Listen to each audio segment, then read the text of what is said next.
नमस्कार, मैं हूं अनीश कुमार सिंह और आप सभी देख रहे हैं इंडिया न्यूज़ लाइव। आज हम बात करने जा रहे हैं भारत के उपराष्ट्रपति चुनाव 2025 के बारे में। ये चुनाव आज हो रहा है और इस दौरान सिर्फ नए उपराष्ट्रपति का चयन ही नहीं बल्कि भारत के राजनीति के लिए एक नया संदेश भी निकलेगा। आज के इस एनालिसिस वीडियो में हम वाइस प्रेसिडेंट पोस्ट के उम्मीदवारों, इलेक्शन प्रोसेस, इस इलेक्शन प्रोसेस के पीछे के पॉलिटिकल डायनामिक्स और सबसे इम्पॉर्टेंट इस चुनाव के पॉलिटिकल सिग्निफिकेंस को समझेंगे। एनडीए के उम्मीदवार सीपी राधाकृष्णन, जन्म अक्टूबर 20, 1957, तिरुपुर, तमिलनाडु। इन्होंने अपना पॉलिटिकल करियर शुरुआत किया as a member of RSS Swayamsevak Sangh और आगे चलकर बीजेपी के स्टेट एग्जीक्यूटिव कमेटी यानी कि भारतीय जनसंघ के मेंबर भी बने। इनका पॉलिटिकल करियर या इनका पार्लियामेंट्री करियर, ये 2 बार एमपी के तौर पर इलेक्ट हुए लोकसभा कोयम्बटूर 1998 और 1999 तक। इसके साथ साथ chairman of the standing committee on textile के भी मेंबर रहे और पीएसयूज और फाइनेंस के भी मेंबर रहे। इन्होंने यूनाइटेड नेशन जनरल असेंबली में इंडिया को रिप्रेजेंट किया और मेंबर थे part of the first Indian delegation to Taiwan. Party leadership में इनके जर्नी को देखें तो ये बीजेपी तमिलनाडु यूनिट के प्रेसिडेंट रहे 2004 से लेकर 2007 तक। उस दौरान इन्होंने एक 93 डे का 19,000 किलोमीटर का एक रथ यात्रा को ऑर्गेनाइज किया। इसके साथ साथ 2020 से लेकर 2022 तक ये बीजेपी ऑल इंडिया इंचार्ज रहे फॉर केरला। इसके अलावा इन्होंने कई पदों को भी संभाला। 4 दशक तक अपने इस पॉलिटिकल जर्नी में इन्होंने गवर्नर ऑफ झारखंड और फिर गवर्नर ऑफ महाराष्ट्र के पद को भी संभाला और साथ ही साथ एडिशनल इंचार्ज भी इन्होंने संभाला था तेलंगाना और पुदुचेरी का। इसके अलावा अभी फ़िलहाल में ये महाराष्ट्र के गवर्नर हैं। इन्हें साउथ इंडिया के वाजपेयी के तौर पर भी जाना जाता है या फेमस है अपने शांत, अपने अनुभवी स्वभाव और कम बोलने वाले अंदाज के कारण। इनके पीछे पूरे एनडीए की ताकत है और इसके अलावा AIADMK, JDU, NCP, TDP, Shiv Sena और वाईएसआर कांग्रेस जैसे रीजनल दल भी शामिल हैं। तो दूसरी तरफ हैं इंडिया ब्लॉक के उम्मीदवार justice B Sudarshan Reddy.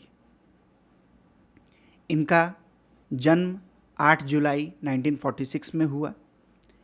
BA और एलएलबी की इन्होंने डिग्री प्राप्त की और 1971 में bar council of Andhra Pradesh में रजिस्टर होते हैं। अपने लीगल करियर के बारे में अगर देखा जाए तो इन्होंने आंध्र प्रदेश के जज के तौर पर इनकी नियुक्ति होती है 1995 में और इसके बाद chief justice of high court के पोजीशन पर भी इन्होंने सर्व किया और फाइनली 2011 में इन्हें सुप्रीम कोर्ट के जज के तौर पर एलिवेट किया गया था। 2013 में ये first Lokayukta of the governor Lokayukta of Goa बनते हैं, बट कुछ 7 महीनों में ही इन्होंने अपने पर्सनल रीज़न साइड कर इस पोजीशन से अपना रेजिग्नेशन दे दिया था। साथ ही साथ जस्टिस रेड्डी फेमस हैं अपने सल्वा जुदूम को अनकॉन्स्टिट्यूशनल घोषित करने और ब्लैक मनी जैसे लैंडमार्क जजमेंट्स को देने के लिए भी। इंडिया ब्लॉक ने उन्हें अपना कैंडिडेट बनाया है जिसके पीछे कांग्रेस और अन्य अपोजिशन पार्टी खड़ी है। उनका चयन अपोजिशन के तरफ से एक मैसेज है कि वो संविधान और न्यायिक मूल्यों की रक्षा करना चाहते हैं। अब समझते हैं कि इंडिया में वाइस प्रेसिडेंट के इलेक्शन या वाइस प्रेसिडेंट के चुनाव किस तरीके से होते हैं। चुनाव आज 9 सितंबर 2025 को पार्लियामेंट हाउस में हो रहा है। सुबह 10 बजे से शाम 5 बजे तक वोटिंग होगा और काउंटिंग का शुरुआत 6 बजे से होगा। इस चुनाव में दोनों सदनों के सभी एमपी यानी कि लोकसभा और राज्यसभा के एमपी हिस्सा लेते हैं। वोटिंग करने का मेथड सीक्रेट बैलेट से होता है और single transferable vote system use किया जाता है, यानी कि एमपीज़ को अपने प्रेफरेंस देने होते हैं, पहला चॉइस, दूसरा चॉइस, तीसरा चॉइस। और सबसे ज़रूरी बात यह है कि एमपीज़ पर पार्टी का व्हिप लागू नहीं होता है, यानी कि वो अपने मर्जी से वोट कर सकते हैं। इससे इतने बड़े कॉन्स्टिट्यूशनल पोस्ट पर डेमोक्रेसी, ट्रांसपेरेंसी और अकाउंटेबिलिटी के नोशन को इंट्रोड्यूस किया जाता है, मेंटेन किया जाता है और ये दिखाया जाता है कि पार्लियामेंट में सिर्फ किसी एक पार्टी का वजूद नहीं है, बल्कि ये पूरे राष्ट्र के, पूरे देश के रिप्रेजेंटेशन के तौर पर काम करता है।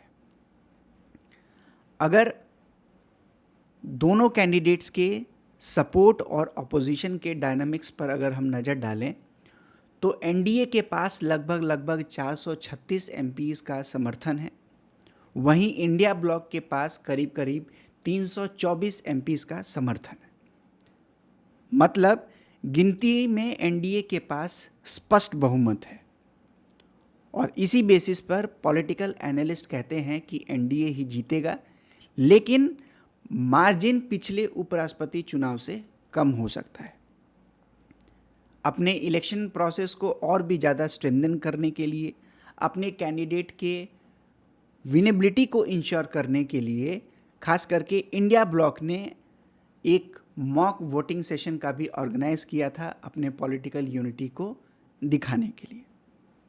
अब आते हैं इस मुद्दे के सबसे इम्पॉर्टेंट पहलू के ऊपर, यानी कि इसके पॉलिटिकल सिग्निफिकेंस के ऊपर।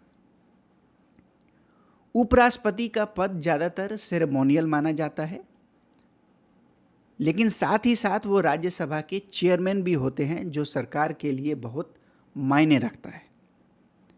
अगर सीपी राधाकृष्णन जीतते हैं तो एनडीए का कंट्रोल और भी मजबूत होगा और ख़ास करके साउथ इंडिया में उनका रीच और भी बढ़ जाएगा, जहां पे बीजेपी का प्रेजेंस बहुत ही कम है, मिनिमल है।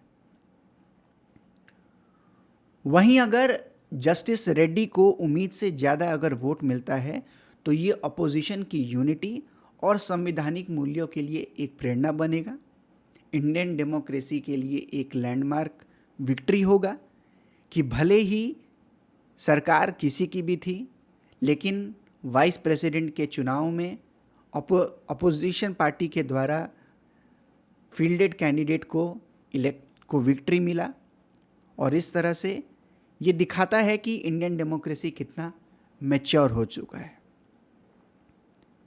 इसके साथ साथ इस चुनाव का परिणाम आने वाले जनरल इलेक्शन और संवैधानिक व्यवस्था दोनों पक्षों के नैरेटिव को तय करेगा।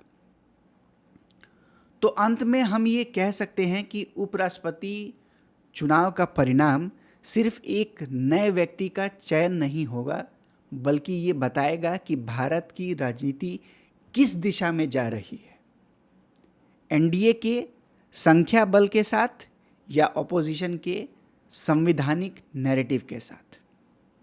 ऐसे ही खबरों के लिए जुड़े रहिए इंडिया न्यूज़ लाइव के साथ, जहां हम आपको देते हैं न्यूज़ एनालिसिस, कोई पॉलिटिकल नैरेटिव नहीं।